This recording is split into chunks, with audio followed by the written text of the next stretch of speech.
what it takes to consistently win your matches, just like the fan favorite pro himself, BENJYFISHY. Alright, so Benji has been making noise in the pro scene, stemming all the way back to the World Cup qualifiers in Chapter 1, and he hasn't slowed down since. Benji is known for his crazy fast mechanics and his ability to consistently succeed in competitive events. Alright, so make sure you guys pay close attention to today's video because you're not gonna want to miss this one. But before we do, it's time to sit back, relax, and get some of my favorite candy. What is it, y'all? Help me out. It's that bunch of crunch. Yo, and let's get this going. Alright, so believe it or not, Benji's success is not a direct result of his mechanical ability. Okay, so the positive outlook and confidence that he possesses is really what takes him to the next level. You know, we're sure you guys have seen the thousands of crack creative warriors with the top tier mechanics who, have yet to accomplish anything in the pro scene. And although these players have more than enough mechanical ability to go pro, the mindset in which they follow is what holds them back. Even though these players know deep down that they are great players, they're still gonna question their abilities and play with fear. This is gonna cause them to miss out on plays that they could have really pulled off. Fights they should have won, POIs they could have contested, you name it, it goes on. No matter what's the situation, man, Benji will always display confidence. Confidence, guys, is what allows Benji to play the best of his ability and avoid self-doubt. If you don't believe in yourself as a player, man, I say this all the time, your gameplay is going to be heavily affected by it. Benji knows for a fact that he's one of the best players in the world, and he uses this to really fuel his gameplay. Benji knows that he needs to get a refresh kill quickly in order to really save his game. He's not going to hesitate and just think, oh my goodness, like what if I die? Or what if this player is better than me? That doesn't go through his head. Instead, he's gonna do what he needs to do. And he already knows that he's gonna come out on top. Even in situations where Benji does lack a little confidence, he's not gonna let it be seen by his teammates.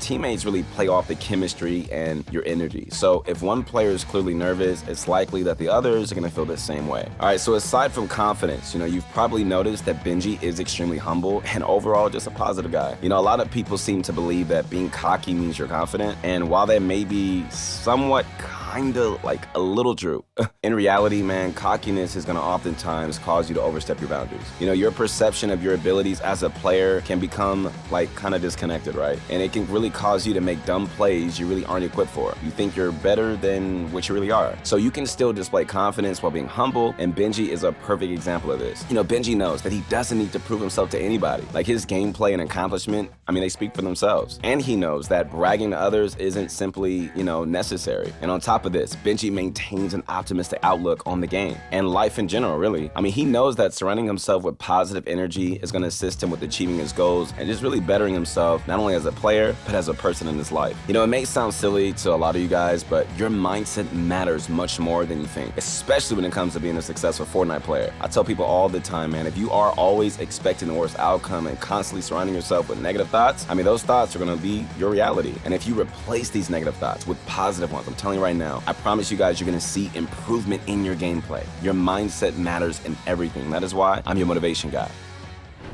In order to reach the professional level in Fortnite, like BENJYFISHY does, you need to follow a proper training regimen. Like, it's common for players to hop into the game for a couple hours to mess around in creative, play some arena along the way, but these things are great, but the manner in which you approach each of these is really what matters. A lot of players are going to treat their time playing Fortnite as nothing but having fun and messing around. While obviously fun should still be happening for you, you need to make sure that you're training properly and you're improving. When you initially load up into Fortnite, you should start by following a set of warm-up routine. This is going to help you guys get your hands warmed up as well as improve areas that you're struggling in. This means that you should be free building and aim training and fighting your opponents of your own skill level and grinding out maps, that really improve specific skills like beast control. If you simply just load into creative with some friends and just mess around in a free-for-all, you're not really utilizing this time to your best ability, right? And so if you guys want to see the training routine that Benji used to really get where he is today, you're going to want to sign up for the BENJYFISHY Bootcamp using the link in the description. In this bootcamp, you're going to get the opportunity to interact with Benji himself, guys. It's crazy, as well as learn everything that you need to know in order to become a pro player over the 14 days of training that you're going to spend with him. Go ahead and click the link now if you guys want to learn more.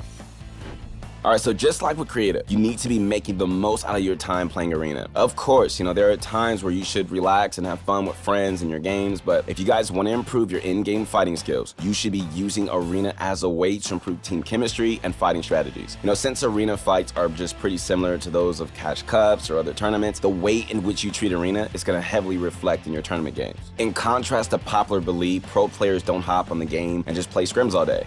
Like, the scrim scene with the top tier pros is almost completely dead now, unless there's like cash involved. But if you are new to the comp scene and have yet to develop your in-game skills, playing in open Discord scrims is going to help you guys out a ton. You know, these games aren't super realistic due to the storm rules, but the experience that you receive in the in-game portion is definitely going to help you out for sure. You know, since there is a significant amount of dead time while playing these scrims, you shouldn't use them as your main way to improve though. You know, adding a few scrims at the end of your Fortnite session is a great way to really improve your in-game without wasting too much of your valuable time.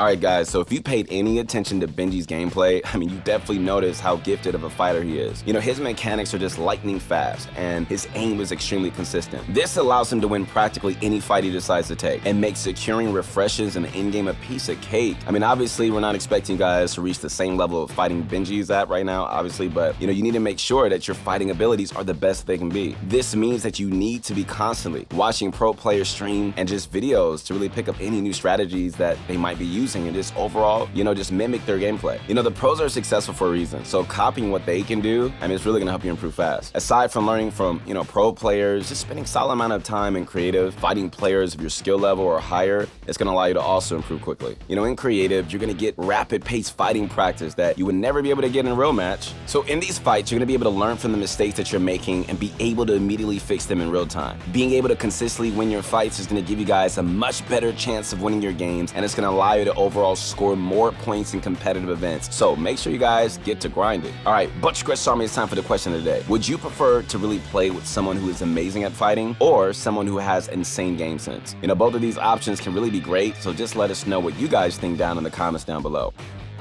Alright, in competitive Fortnite, teams will typically assign each player with a specific role. Arguably, the most important one being the IGL, who's going to make all the final decisions and decide what plays the team is going to make, along with strategizing each rotation. You know, next is the fragger. The fragger is the player who's going to, you know, lead the team in mid-game fights, as well as just scouting and securing refresh kills in the end-game. If the mode is trios, some teams will also have a support player who is responsible for supporting the fragger as he secures kills, and overall assisting the IGL when needed. But, you know, since the game mode for the duration of 2022 is going to be duos, you don't really need to worry about that too much for now. Alright, so while being able to play your role efficiently is definitely needed, man, you shouldn't hyper focus on it. Like, you should be able to just be a versatile player and just fill in for other players when it's needed as well. Alright, so just say your IGL gets killed and you now have nobody to tarp for you. You need to be able to take over that role and just tarp for yourself if you guys want to survive in the endgame. And so with Benji being the fragger of his duo, he took the time to learn proper tarping strategies for the situations where his duo is knocked or just needs some time to heal. So just like a fragger needs to be able to take over the tarp, an IGL should also be able to fight just as well as the fragger. You know, just because you're an IGL, it doesn't mean that you get a free pass to just get carried in your fights. Like, you should be able to at least carry your own weight when fighting and just know how to secure refresh kills if your fragger ends up dying early.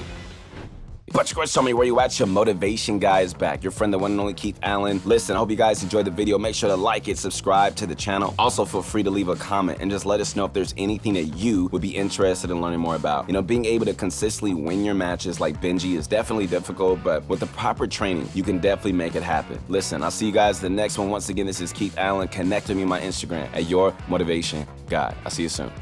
Even when you feel low, you can still go. Even when you feel slow, you can still go. Even when there's no hope, you can still go. I never answer to no, man, I still go. Go, go, go, go.